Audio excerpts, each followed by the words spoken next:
muso ye Ala minɛ ka tintela pikiri de kɛ ne la ne kɔli dayɛlɛ ne da a datugulen tɛ n tɛ se ka kɔnɔ ta mana kɔnɔ ta kalo 3 kɔnɔ bɛ tiɲɛ. Den fana nana ka na bana nɛgɛ la ka o den da yɔrɔ bilisi.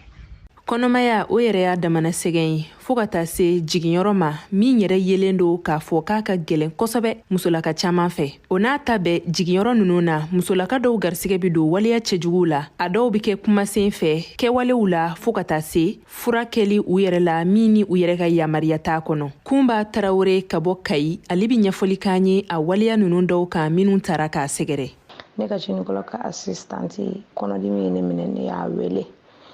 ko n bɛ taa a y'i kanto ne ma ko bi ye weekend ye ko ne ka taa interne bara ne ye ko bɛɛ kɛ a laban na a ma sɔn ka ne ka telefɔni yɛrɛ ta k'a bɛ bannikɛyɔrɔ la par fini ne obligé la ka taa an kɛrɛfɛ dɔgɔtɔrɔso dɔ la muso ye Ala minɛ ka tintela pikiri de kɛ ne la n nana fana a welela tuma min na k'a ka na ko dan tira dɔrɔn k'ale tun bɛ k'o yɛrɛ de makɔnɔ pour que ale ka taa daga sunɔgɔ.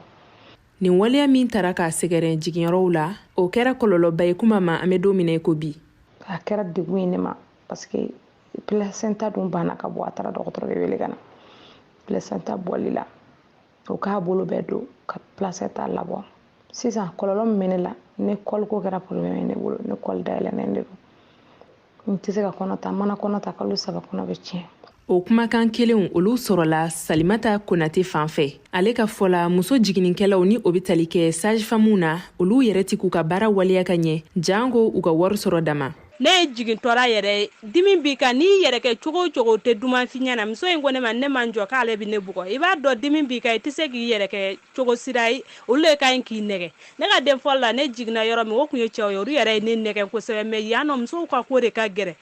o tɛ dumankɛ k'i kunbɛn dɛ wa hali taara peseli la yɛrɛ minnu bɛ wari sara u b'olu ka peseli kɛ fɔlɔ mɔgɔ min tɛ wari sara u t'olu ka peseli kɛ u tɛ duman f'i ɲɛna. Abubakar Sidiki Fane ni ale kun taara kɔrɔkɛ muso bila jiginyɔrɔw la waleya minnu kɛra ɲɛna o kɛnɛyaso la a yɛrɛ ka fɔla o ye kamanagankoba ye an bɛ don min na i ko bi. Tin sina sumayara dɔɔni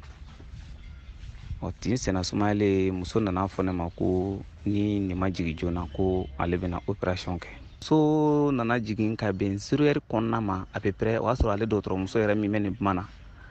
a bɛ sunɔgɔ la den fana nana ka na bana nɛgɛ la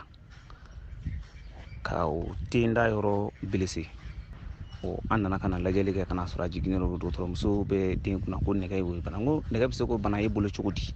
ko non ko a jiginna ko k'ale to sunɔgɔ la. Baara o baara i b'a ye k'a fɔ ɲuman ale ni juguman bɛ a la o siratigɛ la muso jiginbagatɔ ni o bɛ tali kɛ sage-femme na a dɔw tanunen don halisa an bɛ don min na i ko bi muso jibaatɔ dɔw fɛ minnu yɛrɛ ka fɔ la u y'u ka gɛlɛyaw faamu ni k'u bɛrɛbɛrɛ ka ɲɛ fo ka taa se u ka jiginniw ma. Safiyatu Tangara ka bɔ Jalakɔrɔbugu ale b'o sɛmɛntiya. Den 2 de bɛ ne yɛrɛ bolo ne ma problème foyi sɔrɔ depuis ni n ka grossesse daminɛ na a bɛ n suit fo ka n ka accouchement kɛ n ka accouchement don fɛnɛ ale de bɛ n ka accouchement bɛɛ kɛ u bɛ n bɛrɛbɛrɛ u bɛ kumakan dumanniw fɔ n ɲɛna u bɛ n dɛmɛ et tout tɛ se ka gɛlɛya foyi de fɔ a la walayi n ye kɔnɔya 2 kɛ alhamdulilayi n y'a bɛɛ kɛ mɔgɔ kelen bolo n ma tɔɔrɔya foyi sɔrɔ. Muso jiginnikɛla minnu bɛ kɛnɛyasow la ni an k'u ma ko sage-femme olu ka nin waleya ninnu dɔw y'a yira k'a fɔ ko o bɛ tali kɛ cɛlakaw yɛrɛ de la ka d'a kan ni muso bɛ jigin i kan ka k'a kɛrɛfɛ sabula e de bɛ se ka k'a kɔlɔsiba ye. Modibo Konate ale ka fɔta kɛr'o ye. Bani dare muso kan ka taa n'a fɛn o fɛn bɛ kɛ n'a bɛɛ kɛra a dɔw bɛ yen manamana ko sugu dɔw bɛ yen u tɛ se ka kɛ i yɛrɛ ɲɛna quoi mais ni tɛ yen bon fɛn ye muso bila ka taa ten bon min fana ka d'u ye u b'o de kɛ dɛ kɔni bɛ se ka kɛ o cogo la. Ni cɛw farala musow kan ka taa jiginni kɛ yɔrɔ la ni dɔgɔtɔrɔ yɛrɛ y'a ye nin bɛ position min na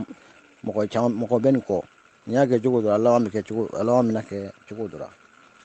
bon o sababuya kama u bɛ se ka ko dɔw bɛ yen u bɛ siran k'o kɛ.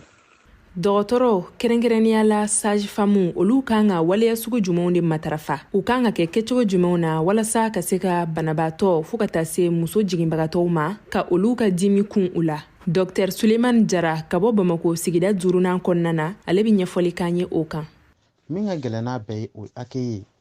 barisa ni accueil ɲɛna fɛn tɔ bɛɛ bɛ ɲɛ wa ni accueil tiɲɛna fɛn tɔ bɛɛ bɛ tiɲɛ. Dɔgɔtɔrɔ de kan ka kɛ maa ye maa min a dusu fagalen don maa min i b'a bɛɛ ko kuma dɔw banabaatɔ dɔw bɛ s'i ma bana degun kama hali n'i ye kuma fitinin kɛ o banabaatɔ ninnu i bɛ taa sɔrɔ a bɛ k'u bolo fɛngɛ ye u bɛ énervé u yɛrɛ ma u b'a kɛ mankanci ye olu bɛ kɛ i n'a fɔ accompagnant dɔw bɛ yen banabaatɔ ka degun kama degun min bɛ banabaatɔ ka olu fɛnɛ hakili wulilen don baara o baara ɲuman b'a la komi n'a fɔ juguman b'a la cogo min na o kama an bɛ weleweleda kɛ ka ɲɛsin muso jiginnikɛla minnu bɛ kɛnɛyasow la u ka se ka faamuyali kɛ sabula dimi dɔ mana fara dimi wɛrɛ kan o bɛ se ka kɛ kiri ni wɔyɔ ye Seinabu Ciro, VOA Bambara tɔgɔ la ka bɔ Bamako.